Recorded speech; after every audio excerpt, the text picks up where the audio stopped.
Good morning, everyone. Welcome to part 10 of this lecture series on the law on obligation and contracts. This morning, we're going to discuss about the essential requisites of a contract. So let me share my screen with you.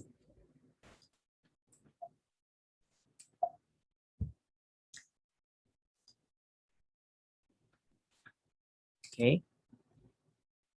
Chapter 2 of the Civil Code, Essential Requisites of Contracts. General Provisions, Article 1318, Requisites of a Contract. Now, there are three requisites of a contract, as you can see in your screens.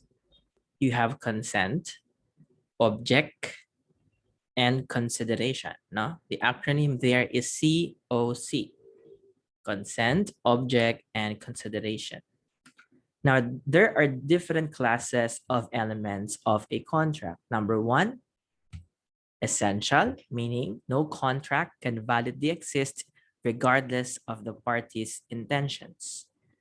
Now, in essential requisite of a contract, all contracts must have the essential elements. Otherwise, that contract will not exist validly. No? You also have a natural element, meaning it is presumed to exist in certain contracts. You also have accidental. When you say accidental element of a contract, that means that this pertains to the particular stipulations, clauses, terms, or conditions established by the parties in their contract. When you say accidental, this does not automatically form part of a contract, but because of the stipulation by the parties, then it is so present. Okay. Now let us go to section 1, consent. Article 1319. When you say consent, this refers to conformity or concurrence of wills. And with respect to contracts, it is the agreement of the will of the contracting parties. You have their offer, meaning proposal made by one party to another. And then there is acceptance, or the manifestation by the offeree of his assent to all the terms of the offer. Then there is also counteroffer. When you say counteroffer, this is a rejection of the original offer and an attempt by the parties to enter into a contract on a different basis. Now, offer made in jest, anger, or when emotionally upset is not a valid offer. We go to Article 1320. There are different forms of acceptance. It could either be express when it is orally or in writing, no? And implied. When you say implied, it could also be in oral or in written form, except that when you say implied, then the acceptance made by the offeree is inferred from the act or conduct. Now, the person making the offer has the right to prescribe the time, place, and manner of acceptance. Now, communication of acceptance to the offerer.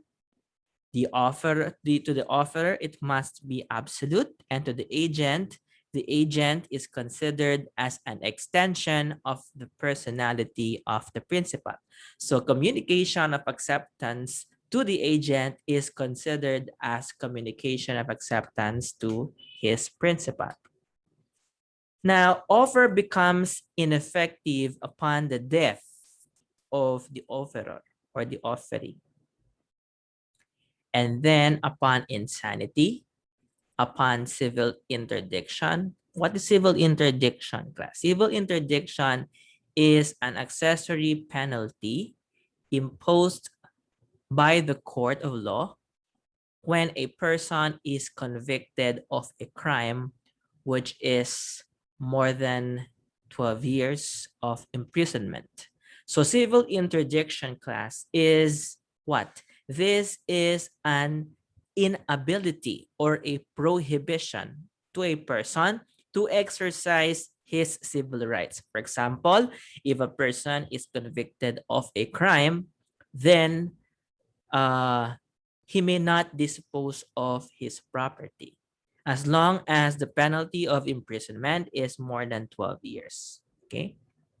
Now, if the offerer has been convicted of a crime wherein a civil interdiction has been imposed as a matter of an accessory penalty, then the offer becomes ineffective. And then fourth, insolvency of either party rather. Now, there are other grounds which render the offer ineffective. It can be either failure to comply with the condition to offer as to time, place, and manner. Could also be expiration of the period to accept the offer. It could either be destruction of the thing due. Now, a very important provision under Article 1324 is an option contract. Take note of this, class. An option contract is what? A contract or an agreement which gives a person a consideration now for a certain period within which to accept the offer of the offerer. Now, it is an option contract. When you say option contract, a person upon payment of consideration can exercise his right to accept the offer within a certain period. Now, there is also an option period. You say option period, this means that that person is given a period of time within which the offeree must accept the offer. And an option money. The option money is the consideration paid or promised to be paid in consideration for the option contract. The option refers to the privilege given to the offeree to accept an offer within a certain period. Now, as a general rule, class, the offer may be withdrawn as a matter of right at any time before acceptance. Now we go to Article 1325. Business advertisements generally are not definite offers. It is a mere invitation to the reader to make an offer. Now advertisement for bidders are not definite offers. And the one making the offer, which the advertiser is free to accept or reject. Now, if you have advertised that you are open for bidding, that means that the person making the advertisement does not make an offer. On the other hand, it is the bidders who will have to make the offer. Now, as a general rule, the advertiser is not bound to accept the highest bidder or the lowest bidder unless the contrary appears. Now, under Article 1327, capacity of the parties to give consent is presumed. Now, there are certain persons who cannot give their consent. Number one, unemancipated minors. Who are minors? Those persons below 18 years of age. Insane or demented persons. Deaf mutes who do not know how to write. Okay? So these are the persons who cannot give consent to a contract. No, a minor, insane person, or deaf mutes who do not know how to read and write. So take note, class, that if the deaf mute is able to read and write, then he can enter into a contract. Now, what is the reason for disqualification? Now, these persons, for example, a minor or a demented person or a deaf mute rather, who do not know how to read and write, they can easily be the victims of fraud as they are not capable of understanding or knowing the import of their actions. Now, there is an exception though with respect to insanity. Now, you have their insanity under item number 2. Now, there is what you call as a lucid interval. If you are you are not an insane person. If somebody is insane, Then there is what you call as lucid interval. Lucid interval is the temporary period of sanity, meaning during lucid interval, the insane person will regain his sanity. He can think clearly, no? He will be able to distinguish between what is real and what is not. Drunkenness, hypnotic spell will only impair the capacity of a person to give intelligent consent, but it will not vitiate consent. No? Okay. Now, modifications declared for incapacity necessaries when sold and delivered to a person with no capacity to act, he must still pay a reasonable price. So, for example, a minor, no, when sold and delivered to a person with no capacity to act, he may still pay reasonable price if the thing sold to a minor is a necessaries. Now, what is a necessary or necessaries?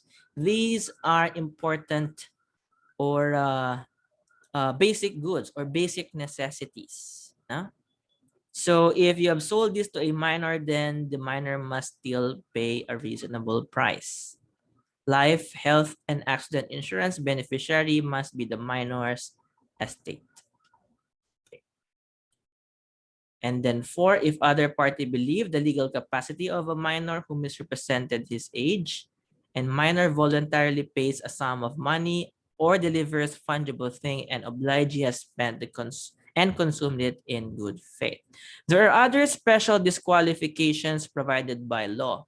So those persons suffering the accessory penalty of civil interdiction, hospitalized lepers, prodigals, deaf and dumb, those who are unsound mind, those who by reason of age, disease, weak mind cannot contract into a contract without aid or to take care of themselves.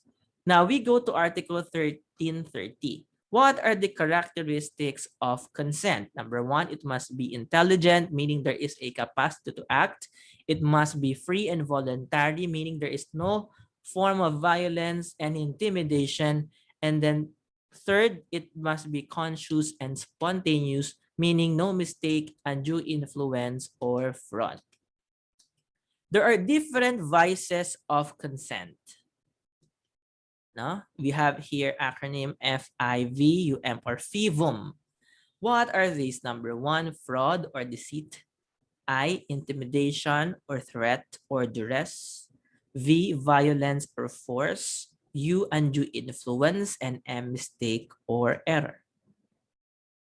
Mistake is a false notion of a thing or a fact or material to the contrary.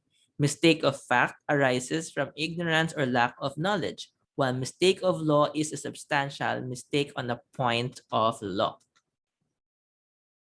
Okay, mistake can be simple or gross. Simple mistake does not invalidate or vitiate a contract. But gross mistake, a party cannot avoid liability on the ground of mistake. Okay. Now, the burden to prove that the contract is well explained to the person who is unable to read or cannot understand the language used is the person enforcing the contract. So whoever the person or the party who tries to enforce the contract, then he has the burden to prove that the contract has been well explained if the person is unable to read or cannot understand the language used. Now, if the person is unaware about the risk affecting the contract and still accept it, it is presumed that he is willing to take chances or risk. Therefore, there is no mistake. So these are self-explanatory provisions of law. I will leave them to you. No? Okay. 1335, violence means what? Physical force. Now, these are the requisites of violence. There must be reasonable, well-grounded evil, imminent, and grave upon his person or property, or that is spouse, ascendant, descendant, and that is the reason why he enters into a contract. Now, intimidation or threat. Now, violence or intimidation may be employed by a third person. Now, when you say undue influence, this is influence of a kind as to overpower the mind of a party, as to prevent him from acting understandingly and voluntarily to do what he would have done if he had been left to exercise freely his own judgment and discretion. No, these are the definitions. Okay. And these are the circumstances to be considered whether there is an undue influence. Mental weakness, ignorance, etc., etc. Now, an important provision under Article 1338 is causal fraud. A causal fraud is committed by one party before or at the time of the celebration of the contract to secure the consent of another. There are certain requisites of causal fraud. Please memorize them. First, there must be misrepresentation or concealment of a material fact with knowledge of its falsity. Second, it must be serious. Third, it must have been employed by only one of the contracting parties. Fourth, it must be made in bad faith. Fifth, it must have induced the consent of the other contracting party. And sixth, it must be alleged and proved by clear and convincing evidence. Now, we also have fraud by concealment. This is the failure to disclose facts when there is duty to reveal them. It is equivalent to false representation. Now, what are usual exaggerations in trade? Usual exaggerations in trade is not fraudulent since the seller is normally expected to exaggerate or to be exaggerated to make sale at the highest price possible. Now, any person who relies on said exaggerations does so at his own peril. Meaning to say, class, that if there is some exaggerations when it comes to the quality of a product, then it is not a ground to invalidate a contract. No, it is normally done according to Article 1340. No, the dealer stock or trader stock. Okay. Okay. Mere expression of an opinion does not signify fraud. We will not. We will just. I will leave them to you. They are self-explanatory. Article 1342, fraud by a third person. Okay. If the mistake is substantial, it can annul the contract principally on the ground of mistake. Okay, fraud made in good faith. Now, if the misrepresentation is not intentional but made in good faith, then it is considered a mere mistake or error, etc., etc. Okay. If fraud is definitely more serious than the mistake, then the party guilty of fraud is subject to greater liability. The effect is that the agreement or the contract will be voidable on the ground of mistake. Okay. Take note of this graph. Now, when you say causal fraud, it will annul the contract and subject the party or person liable for damages. While incidental fraud, it will not be a ground for annulment of contract, but only liability for damages.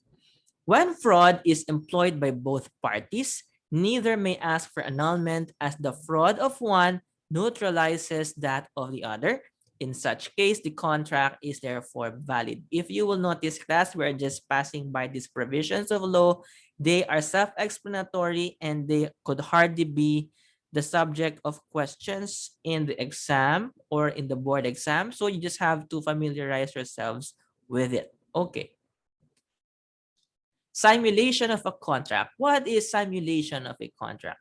Simulation means the act of deliberately deceiving others by feigning or pretending by agreement the appearance of a contract which is either non-existent or concealed. There are two kinds of simulation: absolutely simulated contract or fictitious contracts, and relatively simulated or simulation contract. No? Now, absolute simulation is present when the contract does not really exist at all and the parties do not intend to be bound at all. While a relatively simulated contract has been actually entered into by the parties but is different from their true agreement. Okay? Section 2, Object of Contracts. We go to Article 1347 and 1348. Object is the second essential element of a valid contract. It may refer to things, right, or services. What are the requisites of a thing as an object of a contract? It must be within the commerce of men. It must not be legally or physically impossible. It must be existing or capable or coming into existence. It must be determinate. It must be, okay, these are the requisites. Okay, actually, class, we can remove item number 4 there. An object need not be determinate. It could either be determinate or indeterminate. No? Okay. Now, as a general rule, all things or services or rights may be the object of a contract, except intransmissible rights by their nature or by stipulation or provision of law. Class, the word intransmissible here must be one word only. Intransmissible, meaning it cannot be transferred. There are rights which cannot be transferred or conveyed or assigned to another person. It could either be intransmissible by nature, by stipulation, or by provision of law. No, things outside the commerce of man, impossible things, future inheritance, except in cases expressly authorized by law. You cannot sell your future inheritance. Why? Because as of now, you are not yet the owner thereof. You will only be the owner of a property or an inheritance upon the death of the owner or the deceased. No? Okay, so future inheritance cannot be the object of a contract. Objects which are not possible of determination as to their kind. Now, when in a contract, the quantity has not been stipulated by the parties, then it is not a reason to annul or avoid the contract. No? It is not a hindrance for a contract to come into an existence. It is sufficient that the object of a contract is possible to determinate or determinable as to its kind without the need of a new contract. Let us go to section 3, cause. So we have consent, object, and third cause or causa. It is the essential or more proximate purpose which the contracting parties have in view at the time of the entering into the contracts. Motive is not cause. Motive refers to the purely personal or private reason which a party has in entering into a contract. Now, what are the requisites of cause? It must exist at the time the contract is entered. It must be lawful. It must be true or real. Now, every contract is presumed to have a cause or consideration, and that the cause is valid. Okay? Now, if a contract does not have cause, there is a total lack of any valid consideration for the contract, then it will not confer or produce any legal effect whatsoever. In case there is failure of cause, then it does not render the contract void. In case of illegality of cause, or that the consideration in a contract is unlawful, then the contract is void. So for both absent of cause and a void or an illegal cause, in both instances, the contract would be void. But in case of failure of consideration, it does not render the contract as void. Falsity of cause. No, the contract is void unless the parties show that there is another cause which is true and lawful. Lesion. No, any damage caused by the fact that the price is unjust or inadequate. As a general rule, does not invalidate the contract except when there is fraud, mistake, undue influence, and in cases specified by law. So we stop here, class. No, I'll see you again next meeting for chapter 2, forms of contract. Thank you for listening and have a nice day.